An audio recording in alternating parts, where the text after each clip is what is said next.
राजा आपण भूलतो ह्या सगळ्या गोष्टींना.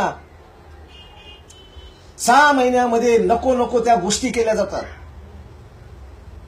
6 महिन्यामध्ये साड्या वाटपचे कार्यक्रम, 6 महिन्यामध्ये दप्तर वाटपचे कार्यक्रम, 6 महिन्यामध्ये तीर्थक्षेत्राच्या यात्रा, 6 महिन्यामध्ये डब्बे वाटप, 6 महिन्यामध्ये काय काय वाटप करतील मोफतमध्ये काय विचारू नका. एवढं दान करतात ते. त्यांचे दान करण्याची पद्धत जर बघितली तर असं वाटतं की जणू काही ते दानशूर करण्याला सुद्धा लाज वाटेल की किती दानशूर हे लोकप्रतिनिधी. खरंच प्रामाणिक भावना आहे का? हा माझा प्रश्न तुम्हाला आहे. खरंच यांची प्रामाणिक भावना आहे का? तुम्हाला नाही का लक्षात येत? मतदार विकला जातो, तुम्ही विकले जाता. आपण बोलाल की आम्ही नाही कोणाकडून घेत 1 रुपया, आम्ही स्वाभिमानी आहोत, आमचं कमवतो, आमचं खातो, आमचं पितो, आमचं राहतो, आम्ही कोणाच्या याला विकले नाही जात. तुम्ही विकले जाता. लोकप्रतिनिधींच्या ह्या आमिषाला तुम्ही बळी पडता. लोकप्रतिनिधी तुम्हाला साड्या वाटप करतात, लोकप्रतिनिधी तुम्हाला तीर्थक्षेत्र करवतात. ते फक्त निवडणुकीच्या काळामध्ये करतात.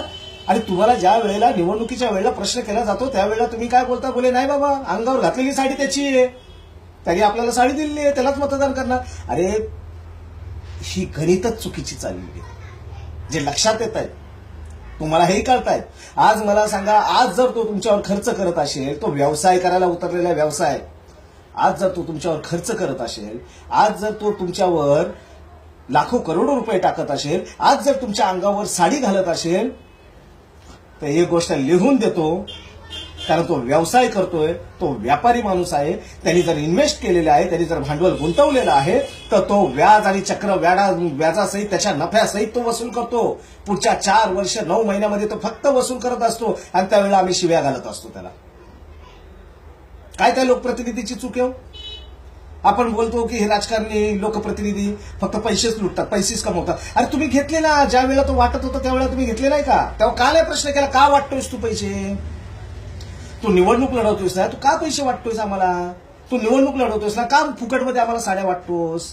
का निवडणूक लढवतोयस ना, का तू आम्हाला फुकटमध्ये तीर्थयात्रा करवतो? अरे स्वतःच्या आई वडिलांच्या पाया न पडणारे हे लोकप्रतिनिधी रस्त्यावर चालणारे एवढ्याशा पोराच्या पण पाया पडतात.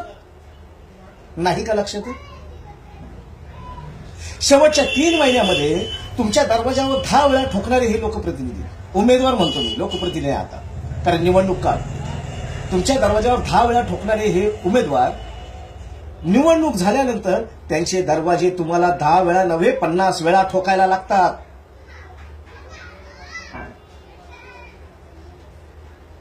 दहा वेळा तुमच्या दरवाजावर येऊन तुमच्याकडे मतदानाची भीक मागणारे हे उमेदवार पुढचे 4 वर्ष 9 महिने तुम्ही यांच्या दरवाजावर जाऊन काम करण्याची भीक मागत असता. बरं कामं कुठली असतात तुमची? हे उमेदवार, हे लोकप्रतिनिधी जे निवडून येतात त्यांच्याबद्दल बोलतोय. आणि जे निवडून येत नाहीत ना, जसं बोललो ना पावसाळ्यातली बेडकं बाहेर निघतात तसे, निवडणूक काळामध्ये बाहेर पडायचं. निवडणूक संपली, हारले, दुकानं बंद.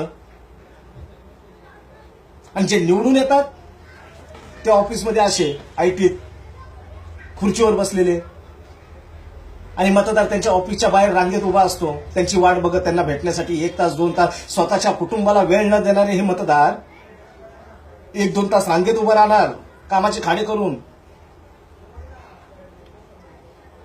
स्वतःच्या घराचं टेन्शन डोक्यावर घेणारी ती बाई 1-1, 2-2 तास त्या उमेदवाराच्या, त्या लोकप्रतिनिधीच्या ऑफिसच्या बाहेर, कार्यालयाच्या बाहेर त्याची वाट बघत उभी राहणार की कधी मला आतमध्ये बोलवतील आणि मी यांच्याशी बोलेल, माझा विषय काय आहे तो. मग आतमध्ये बोलवल्यानंतर काय परिस्थिती असते? त्यांच्या इकडे गेल्यानंतर, त्यांच्या कार्यालयात गेल्यानंतर तुम्ही हाताची घडी तोंडावर बोट सारखे असे उभे असतात. आणि लोकप्रतिनिधी खुर्चीवर बसलेला असतो आणि तो तुम्हाला विचारणार काय बोला. आणि जोपर्यंत तो बोलत नाही तोपर्यंत तुम्ही त्याच्या खुर्चीवर बसू शकत नाही. आणि तुम्ही त्याच्यासमोर असे असता, साहेब जरा काम होतं, बोला काय? साहेब ते काय आपल्या गल्लीतलं गटार फार भरतो, त्याच्यावर रोज मारामाऱ्या होत आहेत, फार गेल्या 3 वर्षापासून त्रास आहे. बरं बरं, मग अहो काय सांगू तुम्हाला, काल पण ते गटार भरलं होतं, ती मारामारी झाली, ते माझ्या बायकोचं आणि याच्या बायकोचं भांडण झालं, त्या बायकोचं माझ्या बायकोचं डोकं फोडून टाकलं. आता काय करावं? अरे अरे अरे अरे साहेब काहीतरी करावं त्याला. मग लोकप्रतिनिधी बोलणार, हा अहो दादा तुम्ही पत्र द्या. अहो साहेब 3 वेळा पत्र देऊन झाली मागील 3 वर्षामध्ये, 3 वेळा पत्र झाली, पण काय त्याच्यावर काहीच नाही. बोलले होते 4 महिन्यामध्ये करतो, पण अजून झालं नाही. अहो साहेब, त्याला प्रस्तावात टाकावं लागतं. लोकप्रतिनिधींची भाषा त्याला प्रस्तावात टाकावं लागतं. त्याला प्रमुख समितीमध्ये मांडावं लागेल. हे महानगरपालिकेचा विषय बोलतोय. आमदारांचं विधानसभेत मांडणार, खासदारांचं लोकसभेत मांडणार, तिकडे मांडावं लागतं. मग तो निधी पास होणार, त्याच्यानंतर टाइम जातो. अहो साहेब, पण जरा प्लीज जरा काहीतरी करावं. रोज मारामाऱ्या होत आहेत. ते मागे 3 महिन्यापूर्वी त्या बाजूवाल्याचं डोकं फोडलं, तिकडून मारामाऱ्या, अख्ख्या चाळीच्या मारामाऱ्या होत आहेत. त्याच्यावरून जरा काहीतरी करा प्लीज. हो, विनंती करतो तुम्हाला, विनंती करतो. आपण लोकप्रतिनिधींकडे विनंती करतो. आपण सेवक आहेत ते आपले. मतदार राजा बोलताना तुम्ही स्वतःला नाही राजा, तुम्ही विनंती करता त्यांना, साहेब काहीतरी करा. मग ते काय बोलला, अहो तुम्हाला किती माहित नाही का, तुम्हाला हा सगळा विषय होतो. करू चला, करतो मी साहेब, जरा प्लीज हा काहीतरी करा. हा करतो.